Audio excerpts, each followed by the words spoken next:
wants to change us. God wants to change us. We all have weakness. The word of God says His strength is made perfect in our weakness. If you acknowledge that, we need to tell God, yes Lord, I have this weakness. Help me Lord. That's what I am praying. Because everybody has blind spots in our life. So we should be confronted. Somebody should tell us, it is not easy when your husband tells you, it's not right what you're doing is. At the moment it is not pleasant. We have a lot of reasoning. Husband and wife, both of us will reason, no, what I said is right. And the wife will say, what I said is right. It is not. But go to God and say, God, this thing, what I'm doing is right, Lord. I need a help, Lord. With my strength it is not possible, Lord. We have to give it to God. Outside church we are so holy people.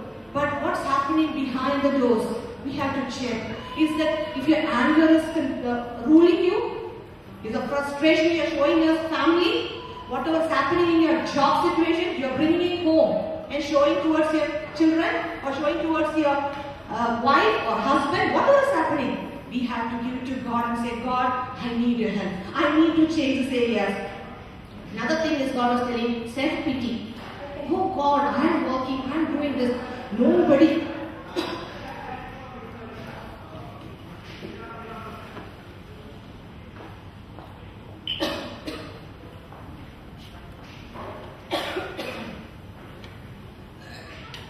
Nobody is acknowledging me.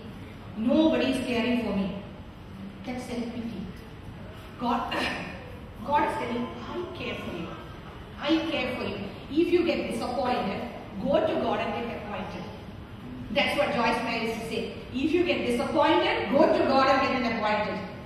That's the thing. People will, your husband, your children, people will disappoint you. Whenever you get disappointed, go to God and say, God, I am disappointed. I am frustrated. I am sad, Lord. I need your comfort, Lord. That's the time. God comforts you. Amen. God wants today to touch us little areas. We need to be corrected. The offense will ruin you. The anger will going to ruin you. It will hinder your spiritual growth. Another thing God was telling is, we need to get rid of judgmentalism. We judge others according to our standards. We need to get rid of that one. Another thing, fighting, criticizing mentality, backbiting. God doesn't want that. If you have those things, you are not an honorable person.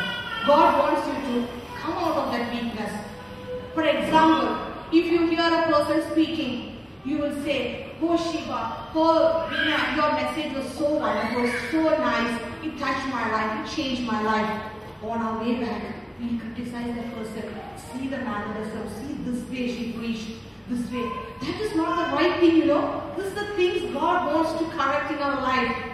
Correct in our life. If you see something is not a good thing for the preacher to do that, what you need to do is, instead of making fun of that person, go to God and say, God, next time, that person when she stands and preaches the word, Lord, let her not make the same mistake again, Lord.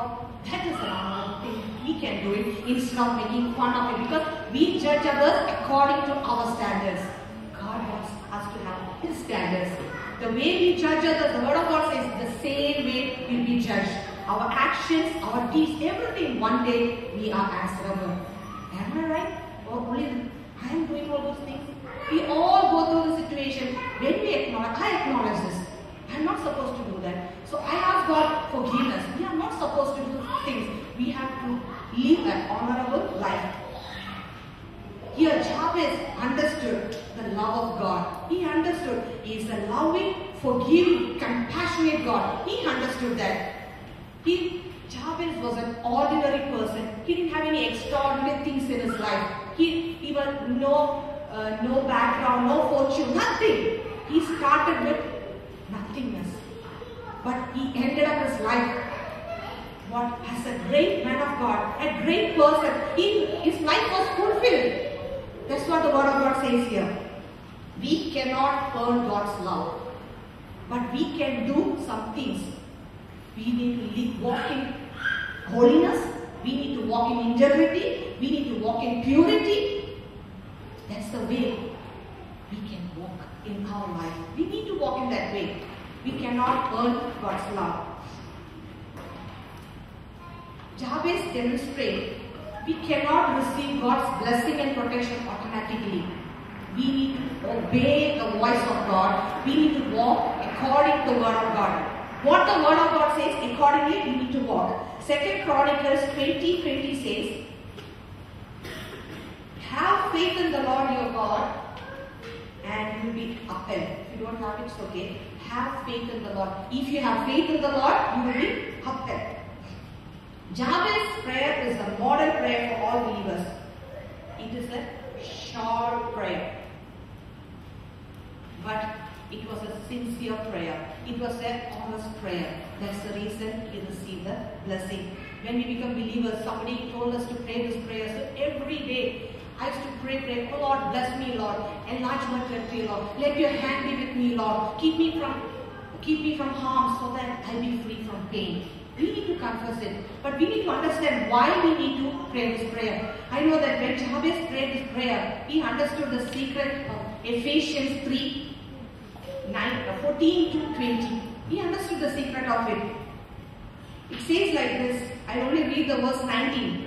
Now to him, Ephesians chapter 3:14 to 20, only verse 19 I will read.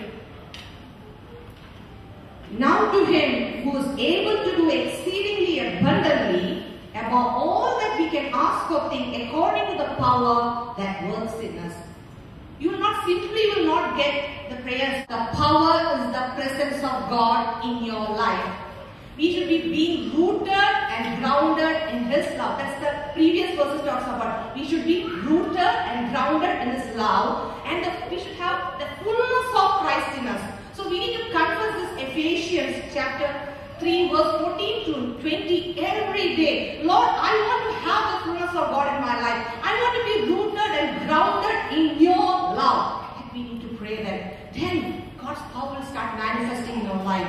Then you pray this, the 20th verse. He will do exceedingly abundantly, more than we can imagine or think, according to the power that worketh in us. The first prayer he prayed there in desperation. Oh Lord, oh bless me, Lord. Next is we're talking about this greater success. The first one is greater success. Talking about great blessing in every area of his life. Not just a financial blessing, spiritual blessing, material blessing, all the areas he wants God's blessing. So when you're praying, God bless me, Lord, that means all the areas to be blessed. Blessing means to give honor and give favor of God. You and me will find favor with God and men. When we are asking God, bless me, the favor of God is going to surround you like a shield.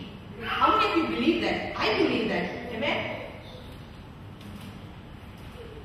And as I said, Jabez started with nothing, ended his life with significance, fulfillment and honor. So it just doesn't matter how you start your life, but how you are going to end it. Your life has to end it with fulfillment. You have achieved something for the Lord.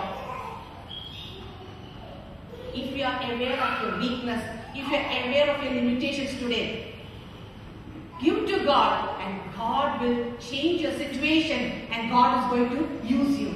Amen? The first one is God. He asked for blessing. That is greater success. Then he asked, Lord, enlarge my territory. What do you mean by enlarge my territory? That is greater influence. God wants us to see beyond our circumstances. He wants to enlarge our territory. We all have limitations. Lord, I can't do this. I cannot go there. I can't preach. God wants to see beyond the circumstances. Give it to God and say, God, enlarge my territory. Your territory might be your neighborhood. Your territory might be helping people. Actually, the territory is the whole world. What did Jesus said? Go ye therefore and preach the gospel to the whole world. We need to preach everywhere. But some territories are closed. So when we pray, especially the area where we are staying, it is no freedom to go outside and preach. So we can say, God, enlarge our territory. So when God's power rests upon our life, people will come, nations will call you. That's the word of God says in Isaiah. The nation will call you whom you do not know. They will call you and they will see the power of God operating in our life in this church. People are going to run and see the power of God. And we pray that Lord enlarge our territory. Territory might be a friend who is refusing to listen to your gospel. One day they will call you. Or something's happening in life. Could you please pray for me? So that's what's going to happen. Ask God to take off the limitations which is preventing you to go forward. Today, God, show me the areas which I need to get right. The third one is that your hand would be blessed. That your hand would be with me. That your hand would be with me. That is greater power. The first one is greater blessing. The second one is greater influence. And the third one is greater power. Jabez understood. When he received the blessings of God, spiritual, material, financial, all the blessings, plus, and the territory is enlarged, he needs the power of God in his life. He needs the hand of God in his life. As you all know that when the child is holding the mother's hand and crossing the high traffic road, the child is least